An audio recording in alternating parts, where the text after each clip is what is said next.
I will post about the green. Stop green. Okay. Go. Bahala sila ko. Basta, stop sabi ko, stop.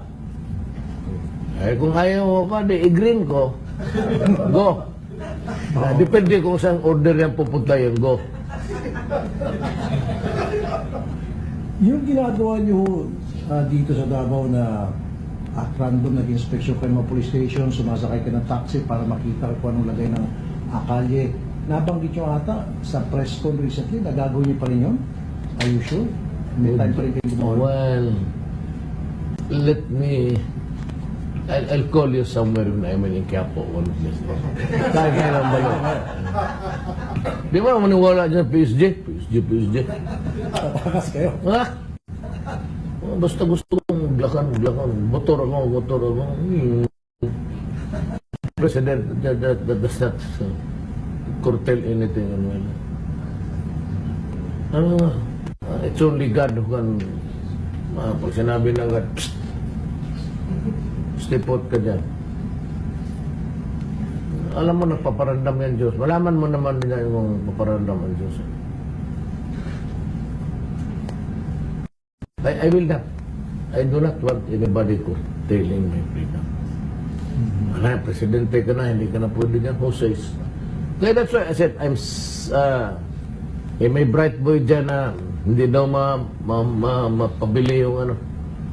Kasi may proseso. Alangan, ano yung barko, dalhin mo doon sa Bakalan, sabi mo, hindi daw mabili because as the hearing, may proseso. Natural. Wala naman ako sinabi na bitbitin ko yung barko mo tapos lagyan ko doon sa Bakalan o magkano to. Yan to be heard. Baka nagpapakilala lang sa inyo ngayon. I cannot sell because at sabi, the value of the, tinong laro the value, mas yung depreciated value na, wala nang bibili niya, pero yung value na balance with the value. Ibibili ko nga ng mga X-ray, mga CT, mga imaging, MRI, magpatayo nga ako ng ospital. Ano pa bang advantage ko? Ikukwinta-kwinta, i-balance mo dyan. Scrap na. Sinabi, no, because hindi mo mapilihan kasi may profession.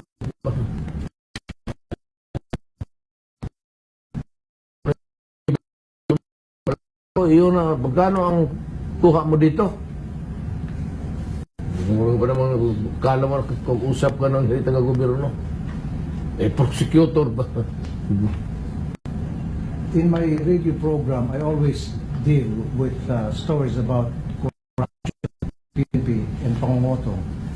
And isa sa mga dahilan na nakikita ko, maraming mga bait na pulis, Mayor, kaya lang sila yung nasasadlak sa korupsyon, sa pangungutong dahil maliit yung kanilang sweldo.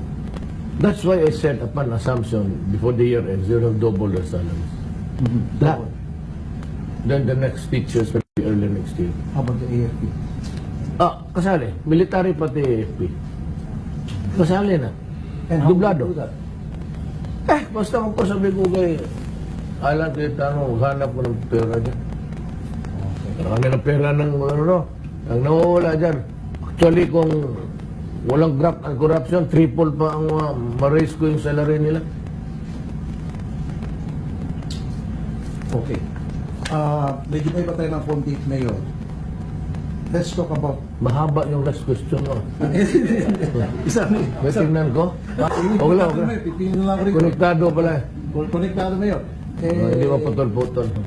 Hindi. Ito na lang tungkol sa... Hindi, okay lang. Okay lang. Naglulok ka na ako. Yung sa tourism muna, Mayor, kasi I've been to different places. Galing din ako sa Bangkok, Malaysia. Bakit yung Malaysia, number 11, pagdating sa tourist destination sa buong mundo, tayo number 74. In fact, we have 7,000 islands and we have so many beautiful places to go. Pero napakaliit yung kinikita natin sa tourism. It's only $5 billion kumpara sa 25 billion sa Malaysia. Ano ang sa tingin yung problema? anong magagawa natin para mapataas natin yung revenue natin sa tourism? I'm smiling because really funny. Magsandan na ako. Kaya mag-collapse ka dito sa Pilipinas. So, mahaba naman ang ano nito. Ganito yan. First of all, punta naman ako ng Boracay. Alam mo, if you have got all islands naman, wala. Boracay, marami na its habitation, tapos lahat ng saan mapunta pala yung mga turista, saan niya pupunta yung dumi nila, di doon rin noon sa nililiguan nila. That's because it's just a white sand. There are so many places in the Philippines, mga 7,000. Invariably, mayroon dyan nag-outside. Even if you ride a low-flying trip, kita mo pagaganda ng Pilipinas. But why? Why? Because one, law and order.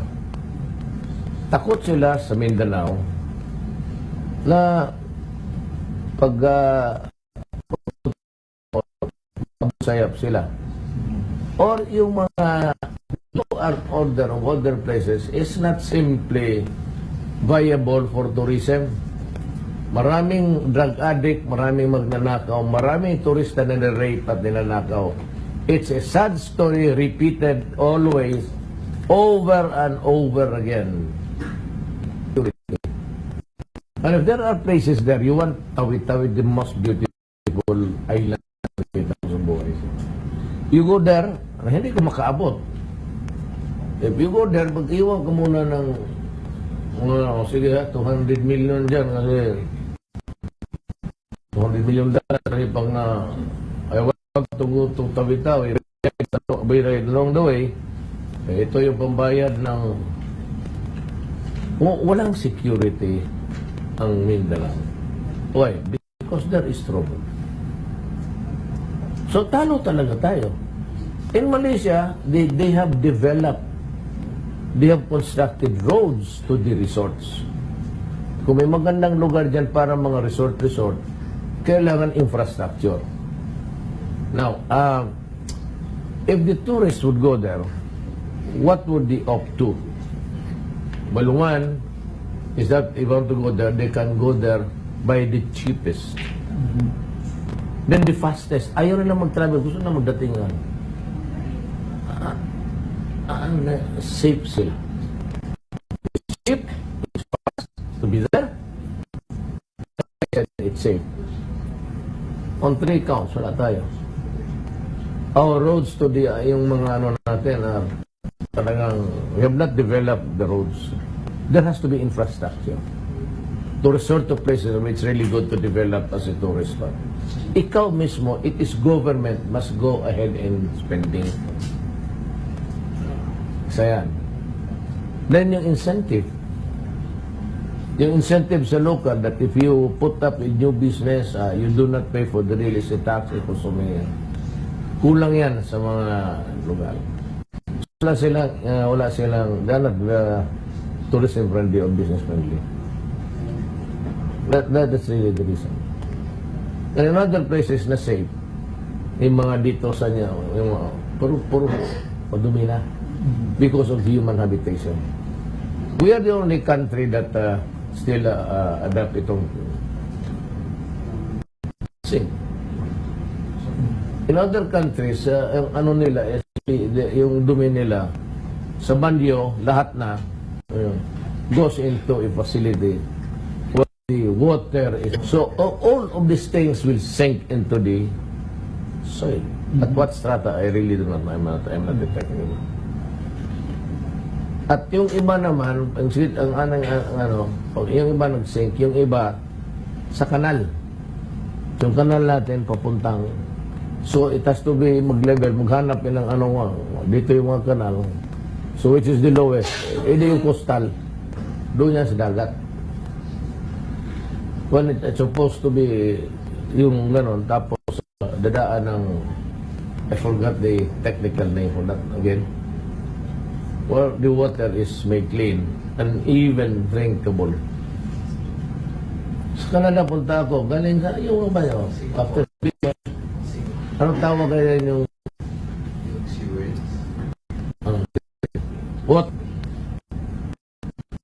Pag wala galing doon sa... Mag-inom ka na. Wala pa. Lahat. Halos lahat. Yung ano yung mayo. Magtigil kasi kung mag-ano, ako doon sa puti. Sabi ng tika, it's clean. Oh, I'm not thirsty. Thank you. Okay, ngayon naman, Mayor Labor, last two questions. We have more than 700,000 security Filipinos.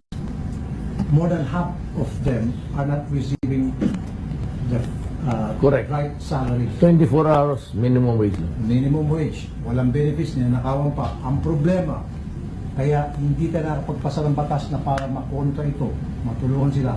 Karamihan sa mga may-ari, politiko, generals, retired military.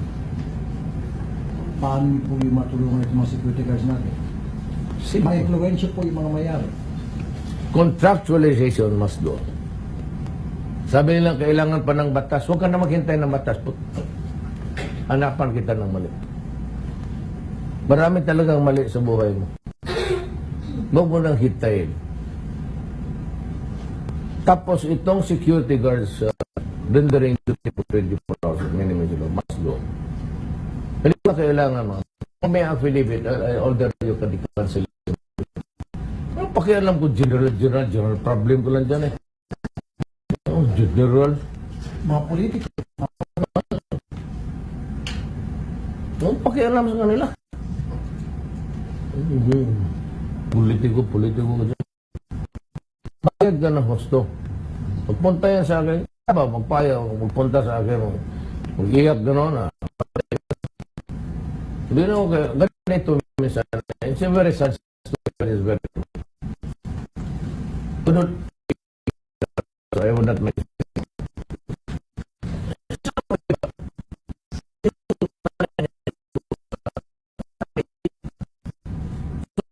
metal casket doon kasi galing doon. Alam mo naman, mas stricto doon. Pagdating dito sa ospital,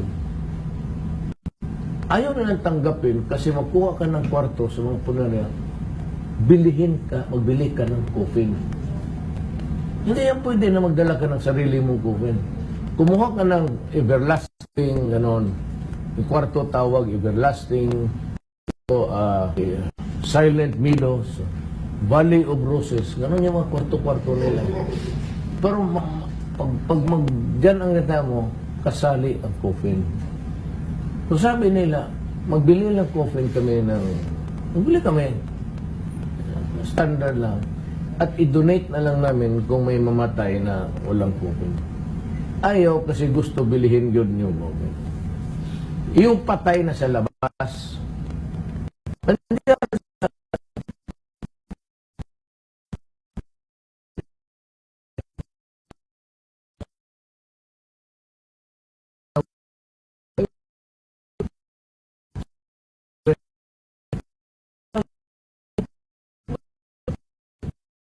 to.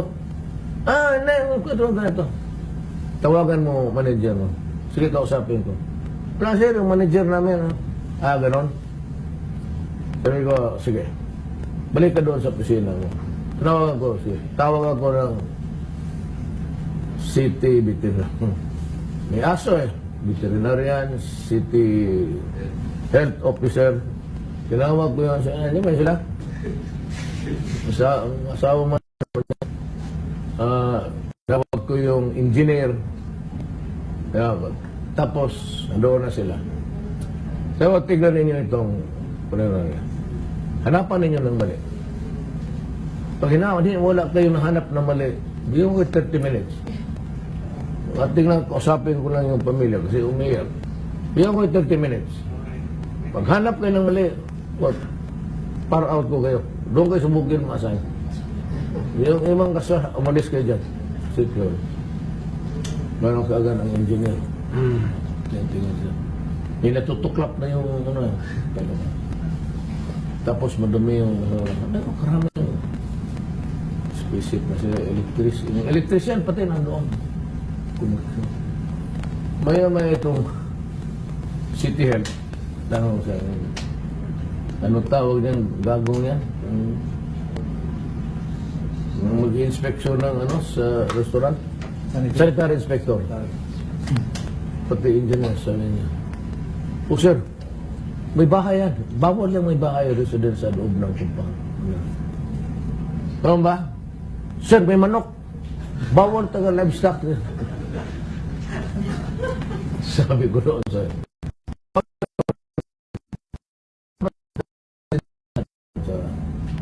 Kasi may parang chalet siya doon. Gano'n ka? So, sir, yung manager mo, wala sir, naglaro ng golf. Okay sir. Sirado ka na ha? Sabi ko, huwag ka na magtanggap ng patay. Sabihin mo yung magpatay dyan, umalis ka, magpanap ng ibang punerarya. Sabi ko, sirado ka na. City Health Officer, pati may violation ka. Sir, hindi pwede yan sir. Ba't? Hilain kita sa priso, mamili ka. Maiwanan mo yung patay dyan, no? Babaho na yan. Sige, palisin mo. Sabi niyo, so, nawak ng pasalanan. Kasalanan ko yan, no? Hindi ko sa iyo.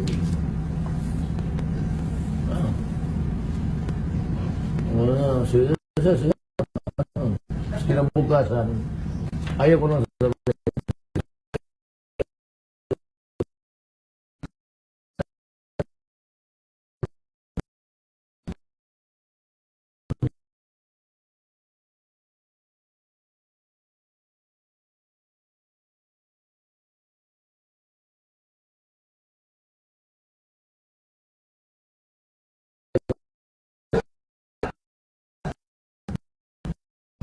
Last na. Okay. Hindi ako magtatanong kundi sasabihin ko po sa inyo yung problema na pwede niyo pong gawan ng aksyon para matigil na yung kalokohan sa isang agency tulad ng NLRC. Ito po yung agency na pinupuntahan ng mga manggagawa na inapin ng kanilang mga employer, legal dismissal, isa na inaabot ng siyam-siyam up to 10-20 years na mamatay na yung complainant. Hindi pa natatapos yung kaso sapagkat ang daming fixer, ang daming bayaran sa loob ng NRC. Gusto ko lang pala. Alam mo, I was there last night. Umabot ako ng alas 2 na umabot ako ng uli ng alas 2. So, ikot ako. But before I left, nandoon yung mga classmates ko who came here just to greet me. Two of them were from the arbiters. So, talking about corruption. Sabi niya, basin ano lahat gawin, corrupt yan. Lahat yan talo talaga. Tumatanggap yan ng mga 100 to. Hindi naman lahat, pero halos lahat. So, paano natin? Yan ang problema, quasi-judicial eh. Ito nga siya, kung sabihin niya na, ang problema ito, ang reviewing authority, ganoon rin. Sabi talaga niya. Sabihin ko na lang kung sino. Classmate ko sa San Beda, he was si Art Amansek. Siya, pati si ba akong classmate na practitioner. Sabi niya, ganun talaga niya. Sad for my... Hindi lang yan. Ang LNRC is just one of them. Marami sabi ko, short of declaring a revolutionary government. Hindi mo talaga matapos ang nakawan sa tao.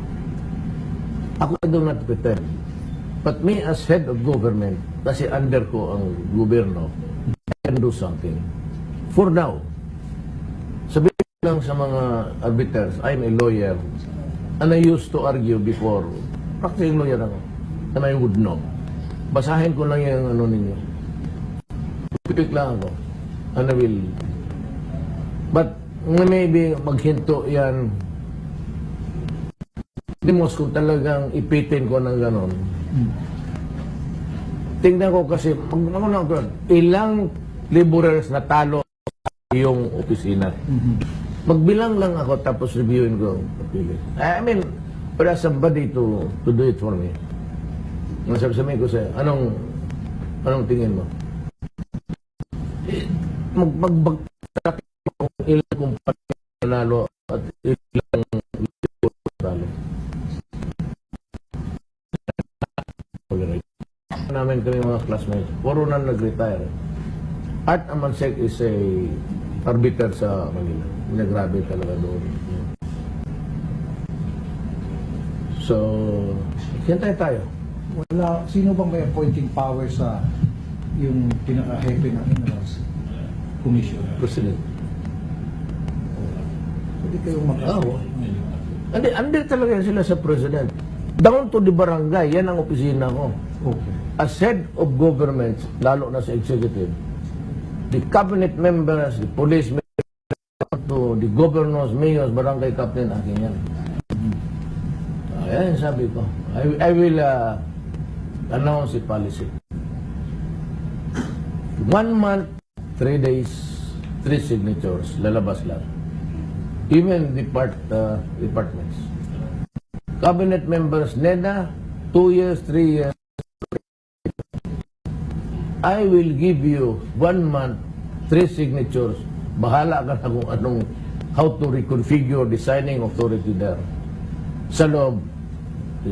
So itong NRC, 10 years, pwedeng gawing 10 weeks. Hindi ako papayag. 1 month. 1 month. Baski kaibigan ko yung mga classmate ko. Pag hindi na, malis kayo. Marami trabaho doon kahapon doon sa nag-opisina ako dali.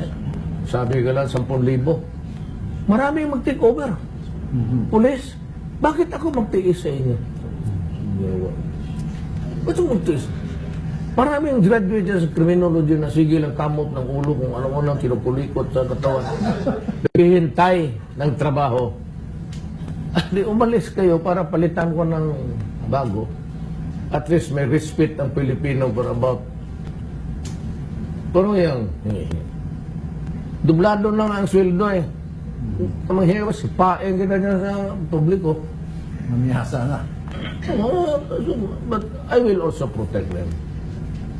Kaya dalawa ang police eh. Kasi ang police, sabi ko nga eh, the messaging was really law and order. Kita ang discussion natin is narrow down. Wherever we go, we narrow down to law and order. Merong isang foreigner, nagwala. Abusado talaga. Now, the policeman cannot restrain this guy because he was so big, tall. Wala magawa yung pulis. Nagmukhang kawawa. Binastos ng foreigner. And that things happened again a couple of weeks ago. Canadian, minapagbayad sa bar. Gusto huli ng mga pulis, pero hindi siya ma-restrain. Wala silang posas, wala silang tear gas, wala silang taser, walang lahat. So,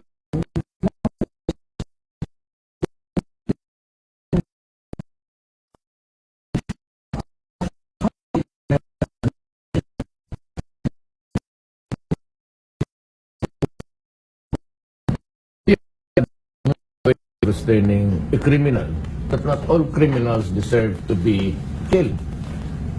Well, for example, dito sa mga criminals talaga with guns, they pose a great threat, placing in jeopardy their lives. So, pero itong example mo na ito, hindi lang yan dito rin nangyari yan.